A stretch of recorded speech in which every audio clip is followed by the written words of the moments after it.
Hey everybody, Weem here. Welcome to Curious Expedition. This is a game I found on the independent gaming forums, or the TIG forums. It's a place where a lot of indie games get their start, at least publicly, kind of create a post and start talking about their game. And this is a roguelike expedition sim, as they describe it, set in the 19th century. This game is developed by Machine and Mensch out of Berlin, and these guys previously worked together on Spec Ops The Line. Now on this screen I'm actually having to choose a Trek leader. And as I mentioned, this being an expedition sim, basically the idea is you're going to choose a leader, you're going to put together a team, gather up some equipment, and then go exploring the world and see just how well you can do that. Now this game is inspired by real-world explorers. You can see we've got all kinds of people here. And we also have, this game is also inspired by stories such as Journey to the Center of the Earth, as they've mentioned, and Around the World in 80 Days, things like that. It's really about the exploring, and as I tell people I really enjoy about games, finding out what's over the next hill or around the next corner. So I've already kind of looked through these guys, and I have played this a bit, get used to the game. And every one of these characters here has a different kind of bonus. I'm actually going to go with Charles Darwin this time. You can see in the brackets below it says Butterfly Enthusiast. Gain sanity each time a butterfly is collected. So you do run across those a number of times, and sanity is essentially a resource that lets you keep moving in the world. So I'm actually going to go with him this time.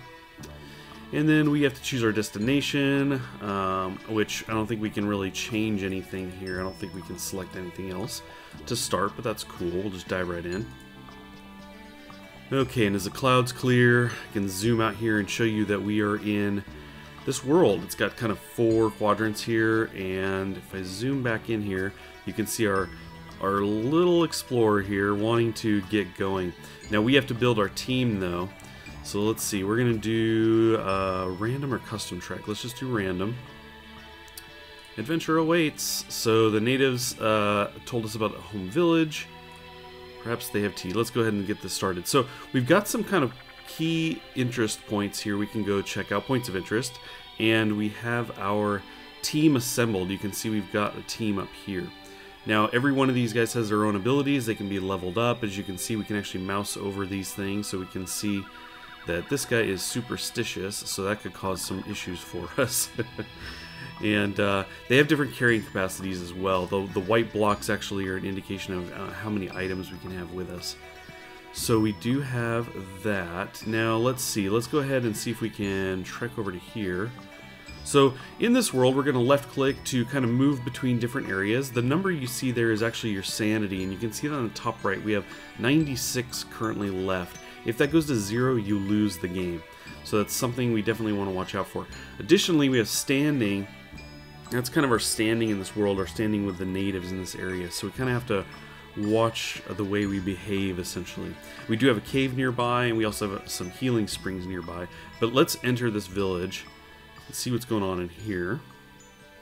So as you can see, we're brought into a screen here where we actually have an image of the area. Our characters are actually out here. We can even highlight them and look at their abilities again. And they're presented with some story elements here. So we entered the village, they welcomed us, and Zuko greeted the villagers in a foreign tongue and started translating. So that's got us off on a good start here. So we could stay the night, we could trade, or we could leave. There's not much point in us staying the night because our sanity is totally fine. And also at the top you can see how many regions we've explored. We're currently in the 1 kind of quadrant right now. Our XP, and this is used to level up. We have fame. As you can see in the bottom right, it says we gain this by exploring the world and finding the golden pyramid, and it's fame is invested in buying new resources for the next expedition. So basically you explore a map and then you kind of build the next expedition, the next team, and you go on your next adventure. So it kind of carries through. There's some persistence there. Now, let's see, if we do trade, they've got a torches and cocoa leaves. You can see, or coca leaves. And each one of these items has a value. You can see its unit value is 5 down there. So if I right-click to say I want 1, we have to offer 5 unit value of our own. I'm actually going to cancel that trade. Let's take a quick look at items. We have some chocolate rations. This helps gain us some sanity. We have some ammo, which helps us fight off hyenas. Torches allow us to search caves. The dynamite actually lets us create passages through mountains. And then the rope I actually am looking at this, and I'm not sure this has come up yet. But for example, when you go to explore a cave, you'll have options like these, and it'll actually show a torch. You actually have to have a torch. So there's probably situations where the rope is necessary, and I just haven't run into them yet. But I think we can go ahead and leave since we're not staying the night. And I'm not going to trade, so we're going to go ahead and pack up out of here. Okay, back out in the world, we've got, obviously have a lot of this area explored in this section, but we want to, or in this region as they call it, but we're obviously going to want to get exploring some other regions. Now, I also am going to want to hit up some interesting points in here. Of course, we have to keep in mind our sanity, things like that. But one of the things to note here is that I can left-click and move here, or I can right-click and set these pins, set these kind of waypoints, and then travel along those. The button changes here, allowing you to cancel it, which is important if you realize you're running out of sanity. It's a good idea to stop. And one other thing that I need to keep in mind is that if every time you initiate a move, there's a base cost. I saw this in the tip actually recently. I didn't know this. Basically, there's a base cost. So if I were to click and move here and then click to move here and just kind of slowly move through things, there's a base cost. So it's actually less efficient than it would be to move greater distances in one kind of long run. But this cave being right nearby, we're just going to go ahead and move over to this, and we're going to explore the cave. So we'll get our text here. We approached it, the entrance leads deep into the darkness. We would need a torch. So if we didn't have the torch in our inventory, we actually could not go into the cave. So let's check this out. So we found a small opening. One of the walls seemed to lead to another part of the cave. Only one person will be able to enter. So we have to now pick somebody to send in there. Let's see. He improves our bargaining. Actually, you know what? Let's go ahead and send him in because I don't tend to trade a whole lot right now. Let's go ahead and have him go. Okay, so after some time he emerged and he had found some skeletons and looks like he came back with some items here. So we're going to go ahead and take all. Excellent. That worked out pretty well. So as you can see, we now have some climbing gear, which helps us climb, obviously. And then we have flares. So we can actually use this stuff here, and maybe we'll do that just shortly, but I want to just move right over to the geyser, the crystal, the hot springs, that's what it was. And we can actually explore them from right adjacent to it. Okay, outstanding natural beauty. The water tasted salty, so we drank the water apparently, and steam rose from it. Okay, so we can rest overnight here, or we can leave. Again, I don't think we really need to rest, but there is kind of, don't they mention it here? Maybe not. There's like a healing nature to these, I believe, so if you do stay, it can help you out. We're going to go ahead and take off. Packed up the trek and moved on. So you can see where we had the red kind of markers. Those are now emptied. We've visited these areas. And this kind of area up here where you have question marks, these can be, you know, various things, including the golden pyramid that we're looking for. So let's go ahead and go straight there. Uses 10 of our sanity. Okay, and that just cleared out quite a bit of the area. Look at this. We've got the whole thing visible now. So it looks like we're doing pretty good in this region. I think what we're going to do is go ahead and head on up to the next one. Let's see. We have 68 in sanity. Only need 15 to get here. So let's do this long trip here. Okay, now here we are stuck in some trees. We're not stuck. We're stopped. But let's go ahead and use a flare here. And as you can see, it says click to use an item on the item on an area. So we can actually use the flare. Now, if we go too far out, it disappears. So we have to kind of do it close. Let's do it, let's check out this area. Okay, so some mountains there. We could do another one to kind of help us decide which way to go. Let's do that here. Let's do it right there. Okay, so we have jungle and more jungle, but let's go ahead and go this side so we're a little closer to the other regions, because we may end up finding something that reveals some of this other area. And we'll just go ahead and do one run all the way to here. Cool, and there you can see we found a butterfly. So that gained us a little bit of sanity because we have Charles Darwin with us. So anyway, as you can see, we're going to continue exploring and checking out points of interest, revealing some of the map, looking to gain fame and everything through our expeditions. And Yeah, you can see we spent 28 days doing this so far. So let's continue on and see what we can find. So interestingly enough, we didn't have to go very far, and I found the pyramid here. So one of the things to note about the pyramid is that when you find it and you actually enter it and choose to explore it, you're essentially ending this current expedition. There's kind of some pros and cons there. One is that if you find it early and enter it early, you're not going to get the full analyzed region points, I believe. I'm not exactly sure how this is calculated, but obviously if you analyze more of the region, if you explore more of it, you'll get more points there. The downside is that the longer you take, the more days you need in order to do that, and you're actually penalized by those points or by those days. So as you can see here at this point, we lose these days here for how long we took. So anyway, it's something to kind of keep in mind. If you find it early, you might maybe explore around it a little bit more to try to get more analyzed points without spending too many more days. But that's a strategy that is entirely up to you. Okay, so we're beginning our next expedition here. You can see we are at 2 of the 5. Let's go ahead and start this up. And here we are. We're going to go ahead and open up the book. And you can see we've got some choices to make. We don't actually have any space open. It says we want 0. That's because we still have everybody here. We have indicators they can level up as well. So we can't really do anything with this. Let's go ahead and cancel this. Actually, before I do that though, had we lost somebody, and you certainly can lose people from, whether it's combat fighting hyenas, or sometimes you'll run away and it will tell you that you lost somebody in doing so. So anyway, in this case, we actually don't have any more slots. But you can see if you look at the different abilities here that the scout improves the sight distance, the translator increases sanity gain when resting in villages. We have the native warrior who reduces the chance of triggering combat. So everybody has different abilities here. And then we have the donkey that adds 1 carrying slot. Let's see, what was it? 1 of 1. Oh, carrying, sorry, it was 6. I was looking down at the the values there.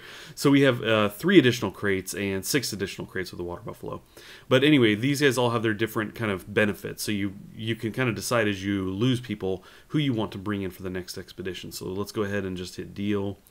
And now we get the same thing when it comes to items. Down at the bottom, you can see we actually only have 1 slot. So we can only really take 1 type of something.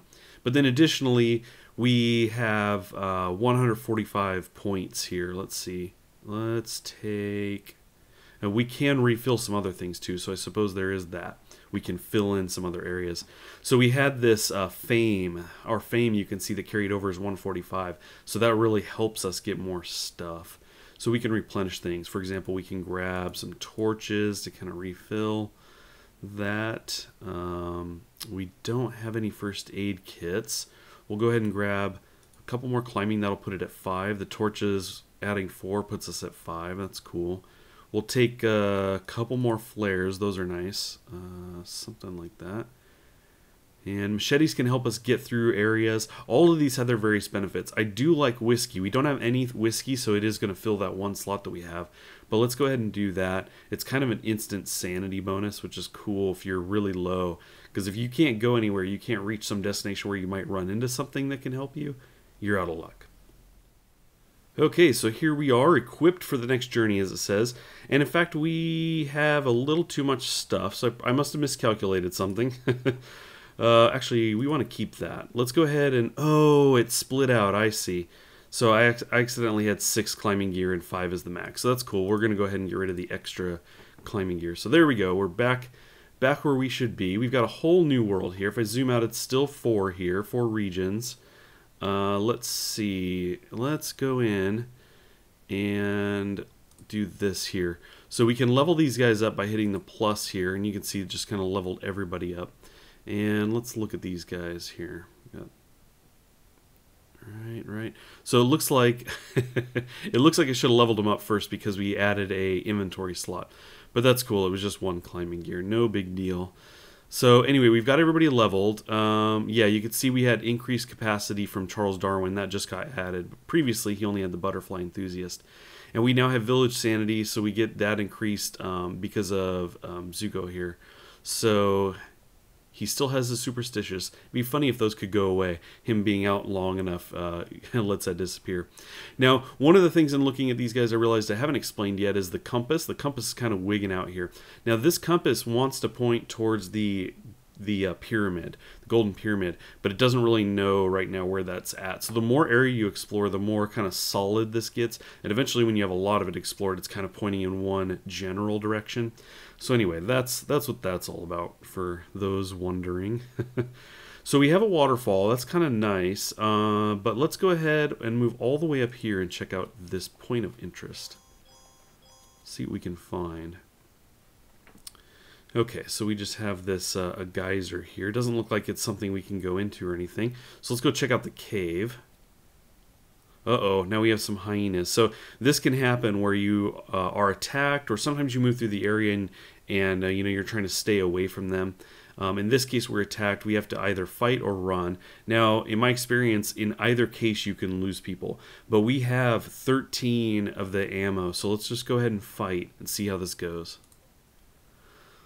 Oh boy. So we have 2 people injured. Theophilus, is that his name? Theophilus and Zuko. So they were both injured. And it's unfortunate because we don't have any bandages or anything. And we are now burdened. Let's go ahead and continue. And we don't want to take any of those, but we will look at these. So we've got the hyena pelt. And some of these things are great for trading away. Okay, so that's fine. We're going to go ahead and close that out. We are overburdened. We're going to have to get rid of something. I'm actually going to get rid of the rope. The candy is good for sanity, so let's explore the cave. So once again, we need the torch. We're here. Let's go ahead and explore the cave. So we found a concealed opening in one of the walls. It seemed to lead into another part of the cave. Only one person can fit. So once again, Sam, I'm really sorry, but all you can do is bargain, and we're not too concerned about that. So why don't you go on in there and see what happens.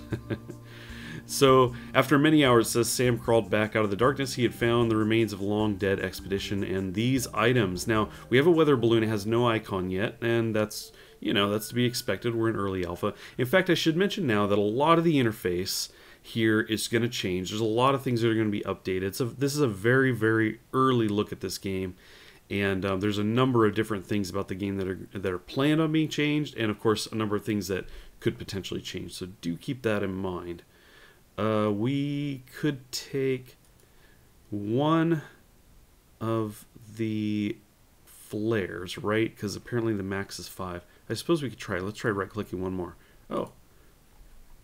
Those seem to stack, so we're going to go ahead and do that. And then close this.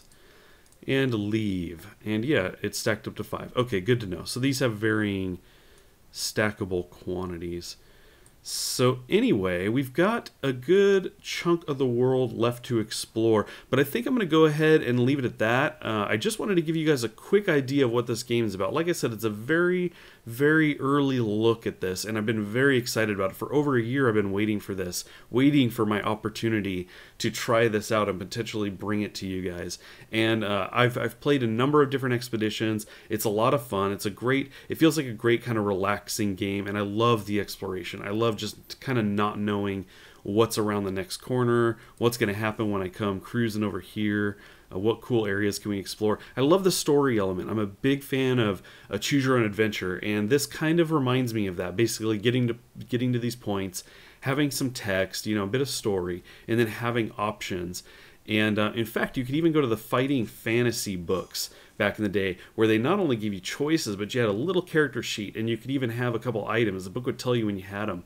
And when presented with certain options, if you had certain items, you could choose that. So anyway, for me, as a big fan of those, when I was a kid, I love this. This is just a lot of fun. It takes me right back to that. So anyway, I hope you guys check this out. If you are interested, head on over to curious-expedition.com for more information about the game. Thanks for watching. As always, I appreciate it, and we'll catch you next time.